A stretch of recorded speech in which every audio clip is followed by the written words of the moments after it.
Okay, bismillah. Assalamualaikum warahmatullahi wabarakatuh. Hello everyone. Today I will give you the story of Abu Bakar As-Siddiq radhiyallahu anhu. Okay, now I will start this story.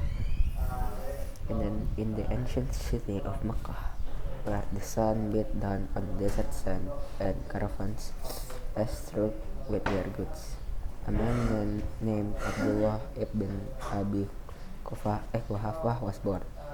People would later known him as Abu Bakar. From his youth, Abu Bakar was different from many around him.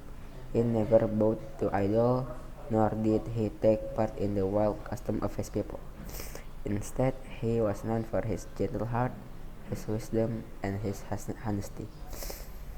When dispute arose, people turned to him for advice. When they trust him with their wealth. The night of revelation. One night, the wind of history shifted. His dearest friend, Muhammad ibn Abdullah, returned from his mountain with the message that Allah, one and only, has chosen him as his messenger. When Muhammad SAW told Abu Bakar what had happened, there was no hesitation, no doubt. Abu Bakar's heart was filled with certainty. If you say this is the truth, he replied, then I believe. And just like that, Abu Bakar became the first free man to accept Islam, the friend who never left. Islam was not easy in Makkah. Those who believed was mocked, beaten, and starved. But Abu Bakar never left the Prophet's side.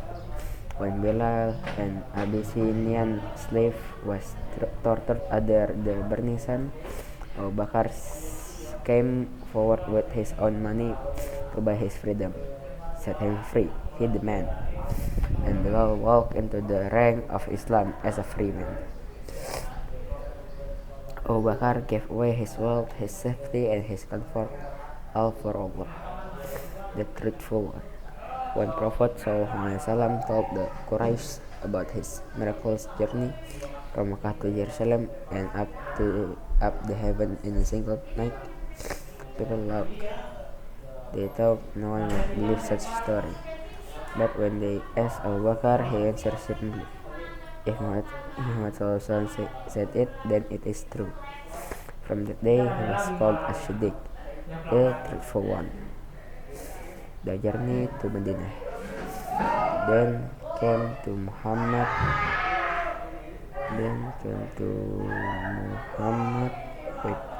Then came command from Allah. The Prophet SAW must leave Makkah for Medina. Abu Bakar's heart leapt when he heard the news, for the Prophet SAW had chosen him as his companion. In the dead of the night, they slip away from the city.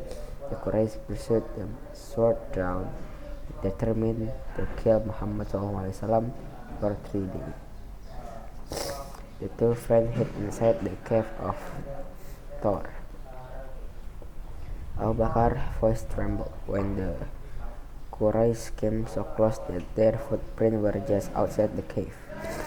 O Messenger of Allah, if they look down, they will see us. The Prophet SAW turned to him, calm and firm. Do not grieve, for indeed Allah is with us. In that moment, Abu Bakar's heart filled with peace. By the Prophet's side. In Medina, Abu Bakar fought in every battle by the Prophet's side. At Badr, Uhud, Handak, and Tabuk, he stood firm when others wavered. His daughter Aisyah radhiyallahu anha, his daughter, became Prophet's wife, strengthening their bond even more.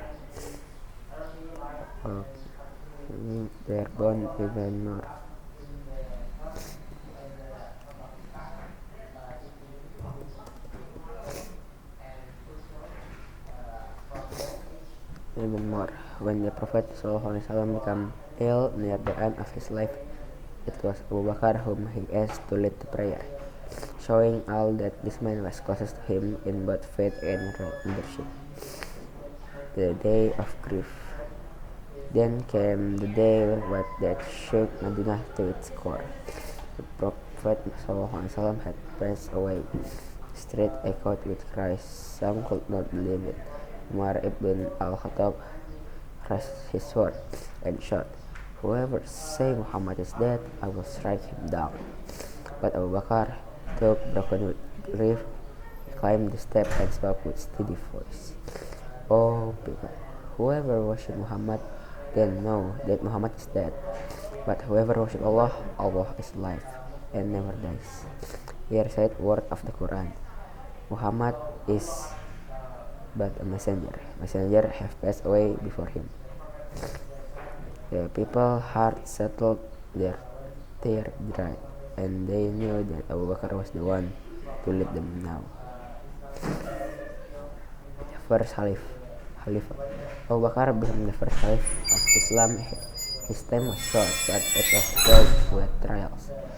Rebels, false prophet arose. Some refused to pay zakat, but Abu Bakr stood firm. By Allah, he declared, if they withhold even a rope they used to give the Prophet Muhammad SAW, will fight them for it. And he did. Under his leadership, the Muslim community was held together, united once more. He sent army against the great empire of Roman and Persia, planting a seed of victory that would soon follow. A humble ruler. Yes, despite his power, Abu Bakr lived simple. His cloth was patched. He still made gold for his neighbor. When people insist he take salary, he agreed, but only a modest one. He saw himself not as a king, but as servant of Allah. The final night. After ruling for just 2 years, Abu Bakr fell ill. Knowing his end was near, he chose Umar ibn al-Khattab as the next caliph, ensuring stability for the Muslim. He said, "Asyhadu an la ilaha illallah wa asyhadu anna Muhammadar Rasulullah," and returned to his Lord at the age of 63, the same age as his beloved Prophet Muhammad SAW. He was buried beside him in the chamber of Aisha, his daughter. Today, millions of hearts long to stand by that blessed grave in Medina, when two best friends rest side by side.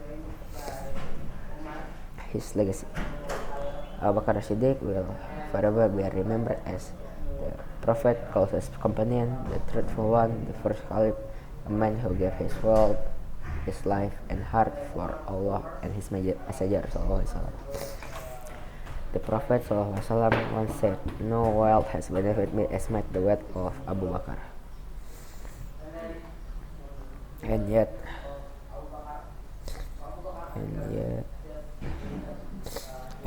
Abu Bakr never boasted. He saw himself as nothing more than a humble servant of Allah. And so end of the story. Abu Bakr as-Siddiq, a man whose loyalty, faith, and boldness shaped the very foundation of Islam. Okay, now I will make it point by point after the story. So, in the early life, his full name Abdullah ibn Abi Quhafah ibn Utam, but he is famously known as Abu Bakr. Born in Mecca in 573, about 2 years after the Prophet ﷺ. He belonged to the Quraysh tribe, clan of Banu Taym. He grew up known for his honesty, generosity, wisdom, and gentleness. Even before Islam, he disliked idol worship and never bowed to an idol. This made him closer to nature, to pure belief. Okay. And when he accepted Islam, he didn't hesitate, nor did he ask for proof. When told that Muhammad SAW was the messenger of Allah, He immediately said, "If you say this, then it's the truth. I believe it."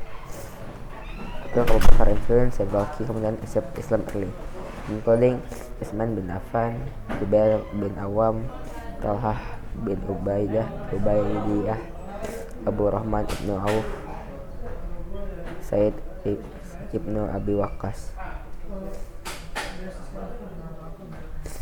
Okay, so yeah, maybe that's all for today's story, or today's sirah, yeah, whatever you want to call it. I'm sorry if the story is there is a mistake. That's all for me. Wait, 15 seconds again.